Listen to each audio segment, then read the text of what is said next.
Hi, it's Joy, and today Grogu and I are going to be reacting to The Mandalorian Season 3, Episode 1, Chapter 17, The Apostate.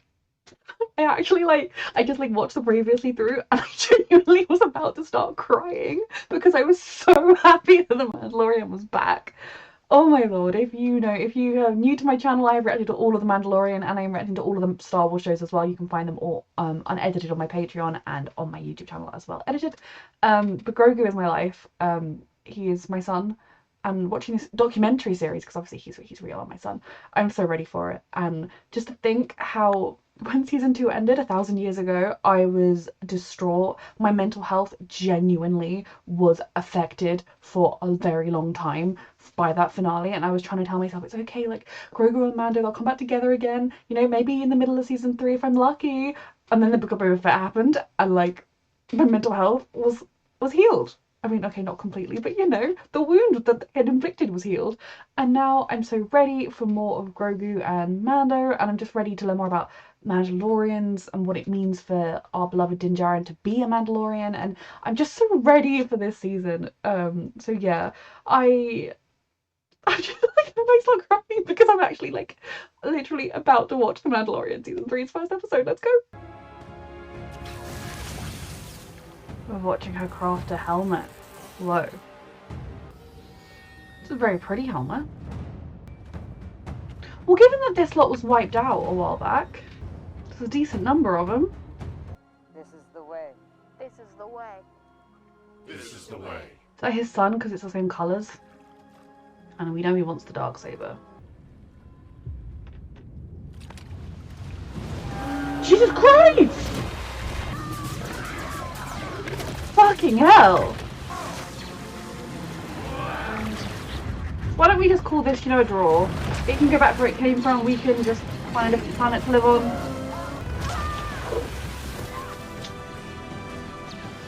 Oh, brave child! Get down!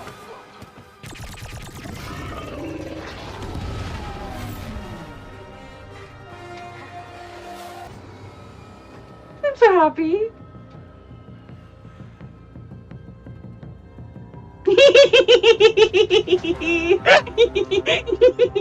I'm sorry. That's in the first of many Grogu induced breakdowns, I'm sorry. Where is he? Is he in his lap? Is he in his paw? I'm so happy. Hi, I'm happy. How are you? I'm so happy. What's worse, you did so of your own free will. You are no longer Mandalorian. Well, first of all, he did so out of love for that beautiful angel on screen right there. And second of all, fuck you. There are other ways to be a Mandalorian, which we have now learned. I learned with Din Djarin, and I've since watched a whole load of Mandalorians to take their helmets off, and they're perfectly happy doing so. And also, he has the Darksaber, so who are you to say this to him? You are no longer Mandalorian. Also, a thanks would be in order right now. Something that I think I'd really like to see in this, I mean, in this season, I obviously want all of the Din Djarin and Grogu moments because they are what fuel my life. They are my life force. They are how I am not dead because they keep me alive. But I also really want to see Din Djarin. It feels weird to call him Din. I don't know, to call him Mando. Mando, just exploring what he means by being a Mandalorian. Because obviously this is who raised him. This is the way, this is literally the way that he was taught and that he has lived by all his life. But he has since learned that there are other ways to be a Mandalorian and there are other Mandalorians out there. And that these Mandalorians having your little sects where you're like, I don't agree with that Mandalorian, I'm going to stay over here and they can stay over there, I don't like them, is just making it harder for the Mandalorians as a culture, as a people, to survive. So I think it could be really interesting to explore that, and ideally I would like it to reach a point where our beloved Mandalorian doesn't feel the need to keep his helmet on all the time. Like maybe he's not gonna ever become someone who takes it off all, like who's always got his helmet off, but there's no reason for him to always have his helmet on. He can be a Mandalorian just as honorable, just as good and wonderful, being able to take his helmet off and let his little baby boy look at his face from time to time. But yes, I'm just very intrigued with how all this is all going to go, because so far he hasn't really said to her, well, I've met Mandalorians and they take their helmets off. What's with our creed?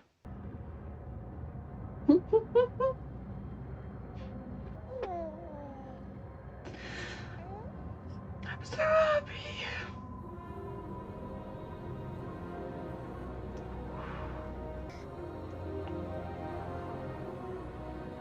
Is that one of the space whale thingamajigs? Whoa.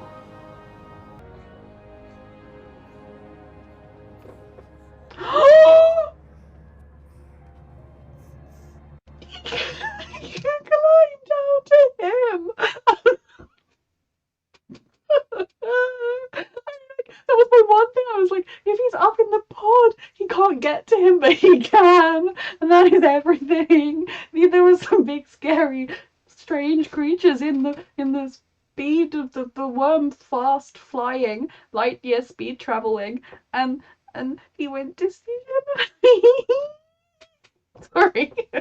Hi, I'm Joy, and I am sane. That is everything that there has ever been and ever will be. Right there. Oh. Oh. That is just the most perfect. That is the most perfect vision of all time. And also look how wonderful, like how well Navarro's doing now. A lot has changed around here. Yeah. Seems like a really lovely place to live now.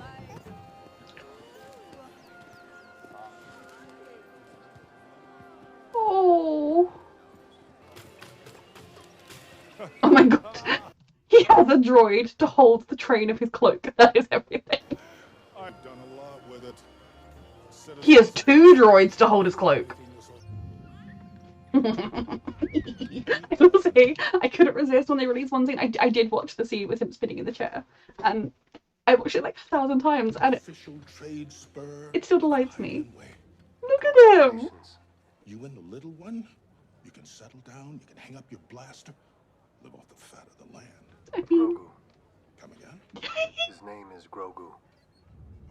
If you say so. Come. he does say so because it is his name, but also like, obviously they're not going to accept, but yes, they should accept. And then we could just, I would watch a show that was just the 2 of them living their life, you know, just putting their feet up, having like just nice casual times. Though I think they should accept so that he has a base to come back to and relax from time to time, and then he can still do all his other stuff. I Look at appreciate him. the offer, Woo! but I have some matters. But it's just that there's someone here to see you. It can wait. But it's pirates!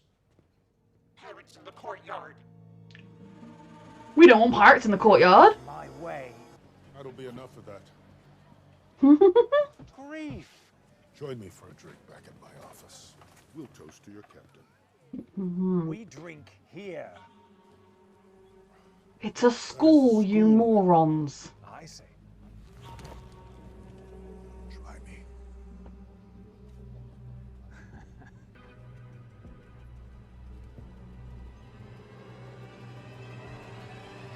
And everyone, oh no. No longer friendly to pirates. Now get out of here. I think the next time we see them it will be as an attack force, right? Raiding or whatever.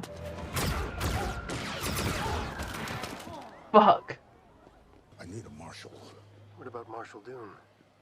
After she brought in Moff Gideon, she was recruited by Special Forces. See ya, who cares, bye. Gideon. What do you say? That would be perfect, ready but to he has a put lot on of soul stripes searching to do Collect first. a healthy stipend, you... I need him back. Oh! I need a droid I can trust to help me explore Mandalore. We do need a droid, yes, yes we He's do. that droid. Mando, we've got plenty of droids. Mando has come a really, really long way because he's come from like, no, like, he's still a little bit distrustful of droids, but in general he's nowhere near where he used to be with droids, and like he has a droid that he specifically requests and trusts.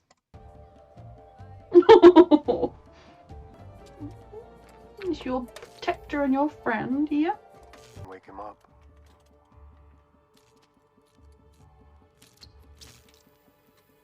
As a nanny droid, not as a murder droid, please.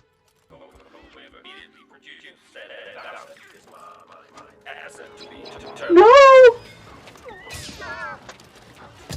Yes, this is what I was afraid of, that he would not wake up as the nanny, but as the murder one. Oh, Shoot it! Shoot it! this poor nanny droid was once so good. Yes!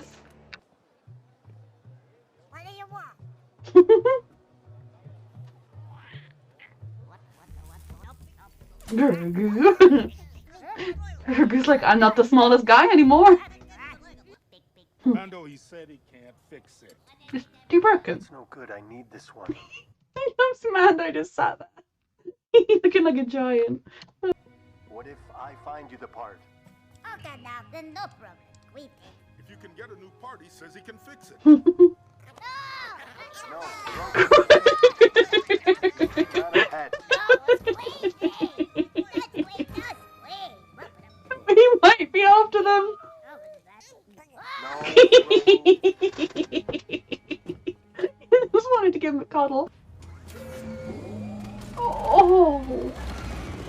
being a Mandalorian's not just learning about how to fight. Mm-hmm. You also have to know how to navigate the galaxy, because you never know where you might be headed next. So much. This here is your hyper... And this... is your enemy proximity warning. Oh god. Hang on, kid, we got pirates. Pirates. Oh, he strapped him in.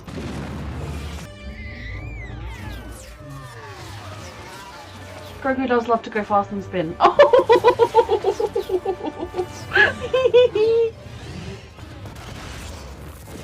Yeah, like you brought this on yourself, you idiot. Do you know who you're firing on? We do love to make enemies wherever we go. He's having a great time. We were just trying to have a nice lesson about how to fly. Oh fuck. We can jump to hyperspace, right? From a man who just destroyed 4 of my fighters. Because they were coming to attack. And I'll spare your... Kid, never trust a pirate. Continue the lessons. That is a Mandalorian castle. Ooh, this is where Bo-Katan lives? There's nothing left to join. Making their way through the galaxy as mercenaries.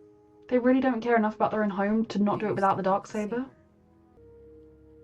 Your cult gave up on Mandalore long before the Purge.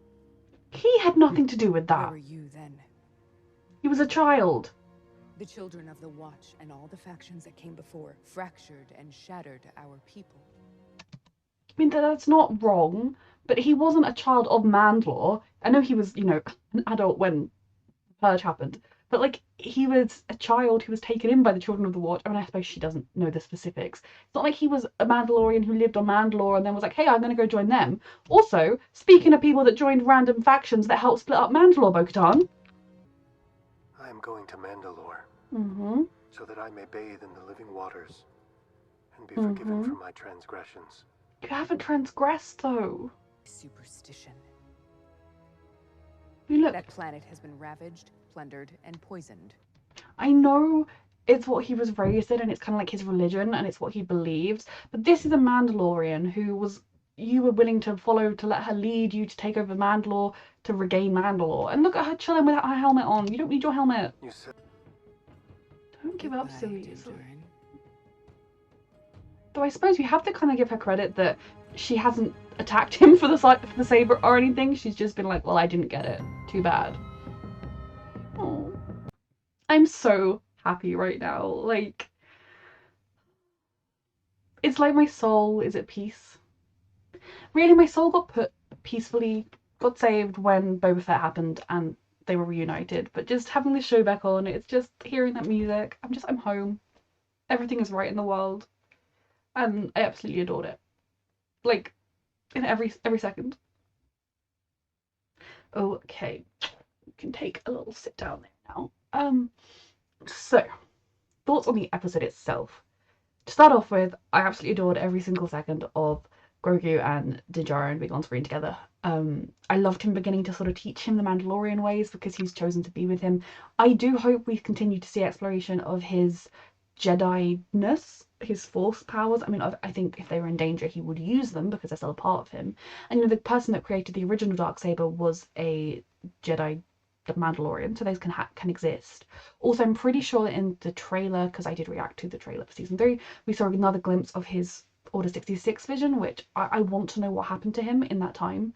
But I love this focus in this season of what's happening with the Mandalorians, with Din Djarin's quest. And like I said, I do hope at some point we're going to get him questioning what it means to be a Mandalorian for him, because I don't necessarily, like, when I first came, like, the first time I'd ever really seen a Mandalorian was The Mandalorian. I have since gone back, rewatched the Star Wars films, rewatched all of the Star Wars shows, and I have obviously a much better understanding. I remember when the episode of season 2 where we met Bo-Katan came on, and people were so mad at me because I was like, "Who are you? You're wrong," and they were like, "No, she's actually right." I was like, "Oh, it's fine." But I was just projecting because she was really mean to Din Djarin. She was like, "You're from a cult," and I was like, "How dare you?" And now I'm like, "Okay, sweetheart, you are from a cult, so maybe we could decultify you a little bit." I think he would be happier being able to take off his helmet, because that has to be pretty miserable. But at the same time, I respect his beliefs, and if he wants to keep his helmet on, I will fight for his right to keep his helmet on. But it would be nice for him to be able to look at each other's faces a lot. So I do hope we're going to get him questioning who he is, but I feel like in order to question what he really wants, he needs to be at peace with himself, and in order to be at peace with himself, he needs to right the wrong he has committed. He needs to be reaccepted by the people that raised him and by his family, and then from that sort of place of security, he can maybe start to question what it means. Maybe revisiting Mandalore itself will give him some kind of ideas about that, because as far as I know, he's never actually lived on Mandalore personally, because he was, from a different planet, unrelated to Mandalore planet. Everyone died. He was taken in as a foundling, raised by the Children of the Watch or whatever, and that's why he believes what he believes. And he didn't even know that Mandalorians could take their helmets off. Like, he saw Bo-Katan take a helmet off, and he was like, "What the fuck? You're not a Mandalorian." So he didn't know. He was completely raised without any other choices or understanding of things, which is why I find when she's kind of like, "Oh, you're part of those groups that helped destroy Mandalore," you literally know that he didn't even know he could take his helmet off and be a Mandalorian by your, like, he's not. And somebody in this room did join the Death Watch or whatever. Yes, you changed your mind, but you did join it. Who are we blaming there? Bo-Katan. I mean, I'm not blaming her. I don't think, she's a wonderful person and a wonderful character. I will give her a lot of credit that at no point, that when she saw he had the Darksaber and he had won it in combat, she was just like, "Well, fuck, it's his now." She hasn't tried to attack him because she knows he's a good person, because with her ambition, I'd almost expected her to eventually be like, "Sorry about this, I've got to fight you to the death." Not that it even needs to be to the death, but I've got to brutally fight you so that I can get it and earn it. And if you just kind of let me win, it won't count. I do worry that we might reach that point, but at this point, she's just kind of given up rather than pursuing someone that she respects to try and steal the lightsaber. Definitely, I think we're gonna, in this season, have our beloved Mandalorian figuring out what it does mean to be Mandalorian. It's what I hope, but I also feel like it has to be, because he doesn't really know much else than how he was raised, and that is only a fraction of what it means to be a Mandalorian. So I'm really excited for that, and I'm really excited seeing him teaching Grogu about it. I feel like Grogu is still very small, so he might have to tell these lessons a few times. But it was just so lovely to see him start to teach him how to fly, and like there's more than one part of being a Mandalorian, and everything was so lovely. The way that they are just at each other's side, that there is a way for him to get from the up top pod to sit with Mando, because I can't lie, that was genuinely a concern of mine. Also, like, I guess there's some storage space in this thing, because like his old ship was like a home. There was the sleeping pod space, there was the cargo hold. This thing is like a little fighter jet. Like, they also do need a bit of a home, but having the access between the two makes me happy. Also, Grogu seeing the space whales, I can't remember their name. I want to ask them if they know where Ezra is, but that was so cool. Yeah, tying in more of this little one's strength with the Force, but also just the world and everything we've seen. I'm just so excited. I just love it so much. Seeing how Navarro is flourishing was lovely as well, because when we first saw it, it was 5 years after the fall of the Empire, if I'm remembering rightly, but it was still kind of a place that was struggling post-Empire. There were still Empire holdouts on Navarro, obviously. You could kind of see that overthrowing a dictatorship, a fascist regime like the Empire, doesn't happen overnight. And their hesitancy to want to join the New Republic, they're on good relations with them, but they don't want to be part of it. Makes total sense. And I really love seeing that with this time, with the help of our beloved Mandalorian and Grogu, this place is really beginning to flourish, which will make it a target. Will make it a target for dodgy people like the pirates. I don't think that's the last Navarro has seen of them, especially if they know that it's just one Mandalorian and the Magistrate. High Magistrate, I apologise. No one, like, it does stress me out a little bit that Navarro might be attacked in the future, but I did love to see how it was flourishing. And I'm sorry, I'm just so happy right now.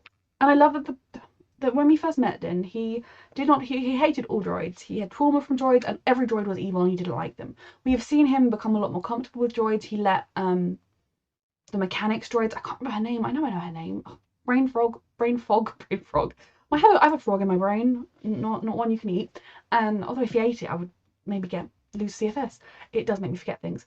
He became more comfortable with her droids and everything, but he still, in order to have a droid traveling with them, I think it's very within his character that he wants a specific droid that he trusts. And the minute they were reactivating him, I was like, but our beloved friend who has spoken, he rewired him. What if he's the wrong wiring? And he was the wrong wiring.